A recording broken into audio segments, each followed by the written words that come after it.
Hey, so there's hundreds of ways to work out any given muscle, but they're all just variations on the same theme. There's the concentric and eccentric contraction, and there's generally a balance, I can't remember the technical term, of muscles in any given place. So whatever makes your abs, what your abs do is when they flex, it contracts this to here, right? And your lower back does the opposite, and that's where those are the I wish I could remember the word. Whatever, the opposite muscles. So that being said, the way that you do ab work is to put your abs under tension. That can come in any form. You can be lifting the lower part, you can be lifting the upper part, you can be lifting both parts, you can do any of this twisting nonsense and all that sort of thing.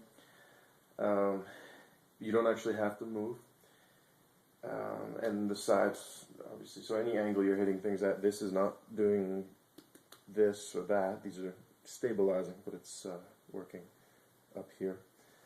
To avoid hurting your back, you may actually want to think about doing back work more than anything else.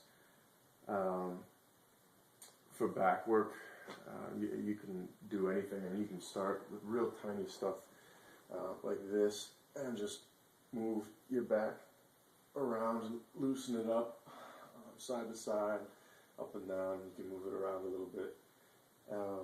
It's good to loosen up that lower part, but you don't want to put a lot of tension on the lower part of your back, especially twisting.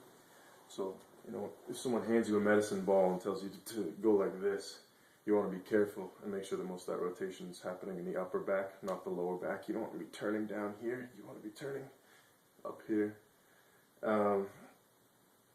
So honestly, I would warm up first. Warm up your lower back. Do something like this. Stretch when you're doing this.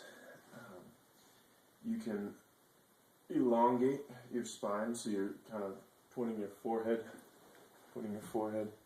out to the corner of the ceiling or the sky, or 10 o'clock sun, that sort of thing. You're not actually pushing backwards with your hands. You're almost pulling the floor towards you so that you can elongate your spine. Another thing you want to avoid doing is compressing your vertebrae like this. So though we're lifting up here, we're also pulling out, so we're avoiding compressing the spine. I would avoid doing this type of stuff. You can do it. I would say if you're having back trouble, you should just start doing stuff like this. You can start on your knees too. Another thing is you don't want to overload your spine if you're having back problems. So this is essentially a knees on the ground, it's the girly push-up version of a plank. And so you could go from here, you could do this for however long feels comfortable, maybe 10, 20, 30 seconds, you can work up to a minute. And then from here, you can turn out to here, put your arm up if you want, lay it by your side, doesn't really matter. And this gives you a chest stretch, that's fine. Then you can come back to here, maybe do another few seconds. And I don't know if you can see it, but you'll notice when I'm doing this on the side, I'm keeping my knee down, the lower leg's knee is on the floor, and on the top leg I just extend. So you can go from here, which will be working abs and lower back. If you want to be doing more abs, you can squeeze your knees up without actually lifting your back, and your elbows down towards your knees. So, like this, which will eventually allow you to do stuff like this. And that's about it. I'd say this is pretty good. This will work your back a little bit more than your abs. And you'll probably feel it in your abs more than your back, because your back's stronger than your abs usually. And you can get your obliques like this. And do this for a couple weeks and see how it feels. And if you're one of the many people who feel like you're not actually doing work unless you're doing sit-ups, you can do some crunches, but definitely don't do sit-ups. And honestly, even with the crunches, I would say stick to something like this.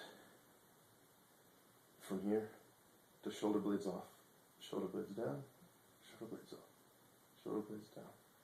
just to find the muscles. It's not about moving your head or your shoulders, your hands, or your chest to your knees. It's not about moving this stuff up here. It really is just about activating. So just activate, let go. Ideally, I'd say activate, hold it for a second or two, and let go. And this will help you find your abs, know where they are, and then when you're doing these exercises, you'll feel where you should be feeling the tension. Also, one more thing, when you're doing this, you don't want to be collapsing the spine again. If possible, you'd be squeezing your elbows to your knees, so you're getting a lot of ab work, and you'd also be keeping your eyes down to the floor and kind of thinking about extending your spine through the top of your head, forward and out in front of you to the wall, to give you a stretch through the top side of your body while you're compressing the bottom side of your body. It's out there. Have fun. If I see you in a few weeks, I'll give you some more.